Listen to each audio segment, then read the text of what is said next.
Electoral Commission is either too embarrassed to say it's a data breach by a third party, or they are complicit.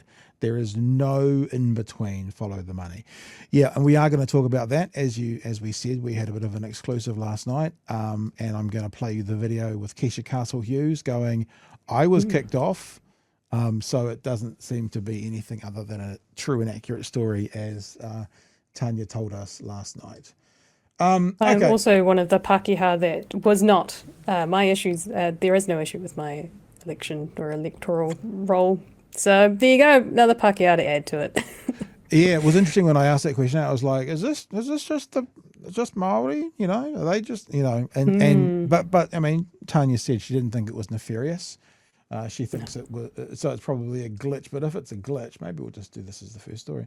If it's a glitch, then everyone should be given the right, like, because they had a cutoff date, should be given the right to go back onto it.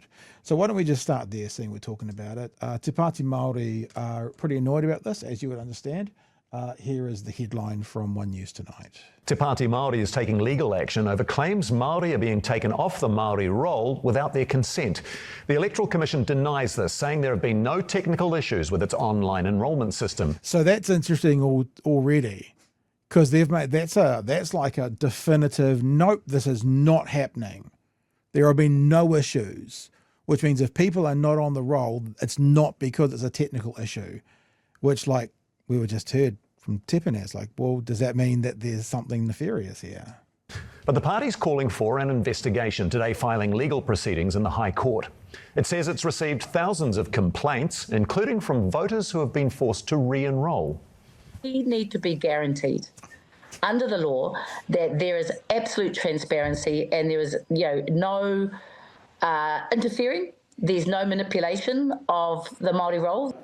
The Electoral Commission is urging anyone with concerns to double-check their enrolment details are correct, including their address.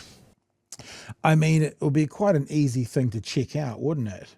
I mean, if it's proven that there's all these people who are off, then what Te Pati Māori are saying is accurate, and if it turns out that they're not, then Te Pati Māori have got something wrong somewhere.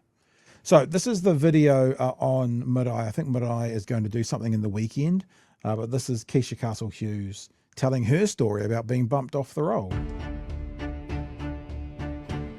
With dramatic music for effect. Yeah, I was thinking that. Dun, dun, dun, dun, dun. This morning I saw online that there was a bit of an issue with the voting, and so I went to check that I was enrolled. I've been enrolled on the Māori roll for many years, and in fact I wasn't enrolled or registered at all, so I had to re-enroll, but wasn't able to enroll on the Māori roll as there's a local elections coming up. This definitely means I won't be able to vote in the by-election coming up on the Māori roll. It's quite frustrating, especially when we've done our due diligence, and it kind of, especially at this point, I've been enrolled for many years and voted many times and staunch advocate of voting, and so it feels like something that we shouldn't have to, continually check in on and return to.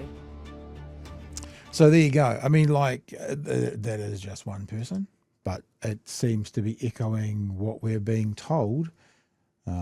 She said, I've been enrolled for a long time. I haven't unenrolled.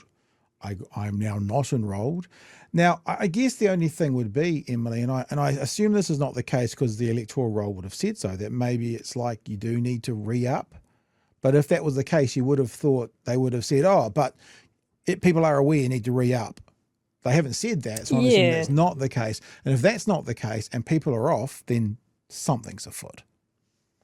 Yeah, I mean, the Electoral Commission's always been really fantastic at advertising and making sure that people know what they have to do and getting the dates out there. They've been fantastic at social media.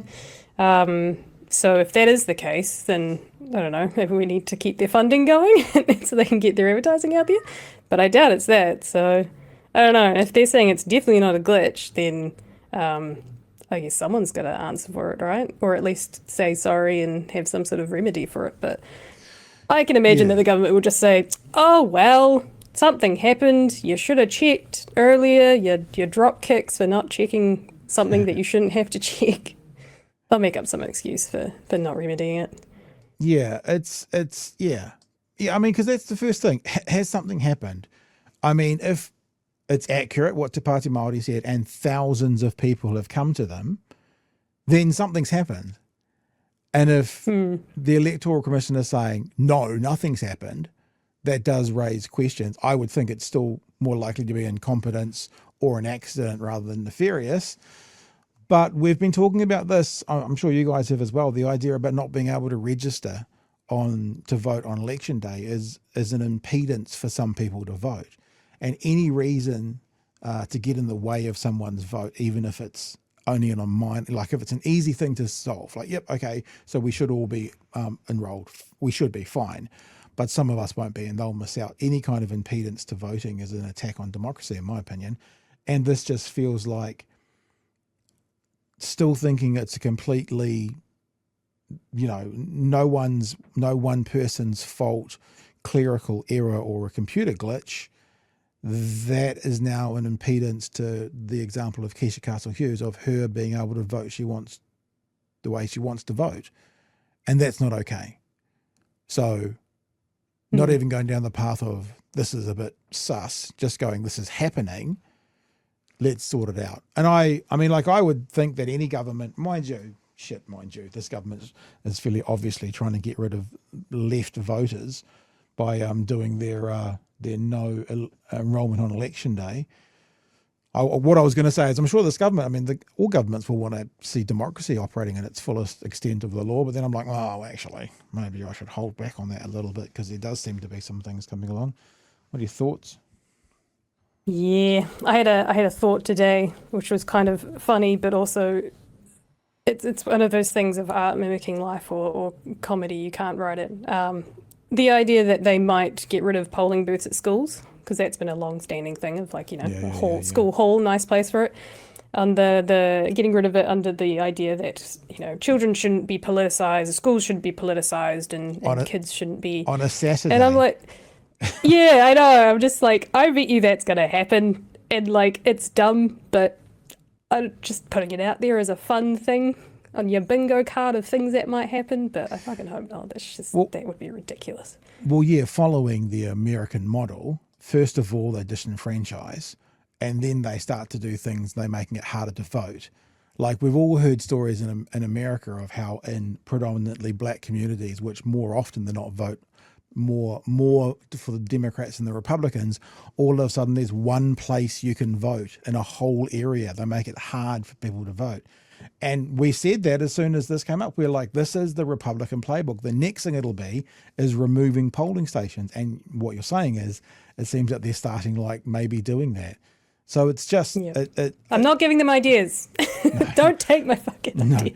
But when you get coincidence, could be a coincidence, and then you get to like the seventh coincidence, you go, oh, sorry, this is actual and tangibly someone's trying to put their thumb on the scale.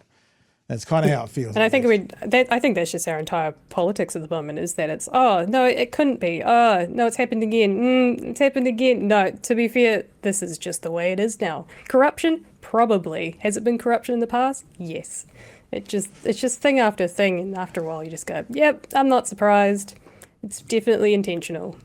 You got to then start to think, and I guess we've heard from people, and last night was part of the conversation, which is like there is now this drive to make sure people are enrolled. And I sort of agree with that, but I agree with that begrudgingly because we shouldn't have to do that. So part of me doesn't want to do that because then we're playing into their game. But then I also realize if we don't do that and it goes through, then people are going to be disenfranchised. So there's a strange thing at the moment where I don't want to go, all right, let's all rally quickly and get enrolled, even though that's the best thing to do, because I don't want to play their game. I don't want to play into their hands. I want to be able to just do what we've always done, which is what the Bill of Rights says, why they say it's one of the reasons they were saying it's going to be a breach is when you change the way the election has been run for 30 years. Just the change is in breach of the Bill of Rights. Doesn't matter that, as Luxon said, in Australia, you got to enroll 26 days before, so we can too. It doesn't matter because that's not how it happens in New Zealand.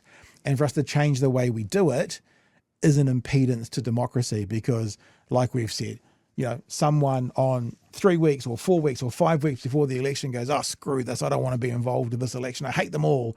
And then 4 days before the election, they change their mind, they should be able to vote.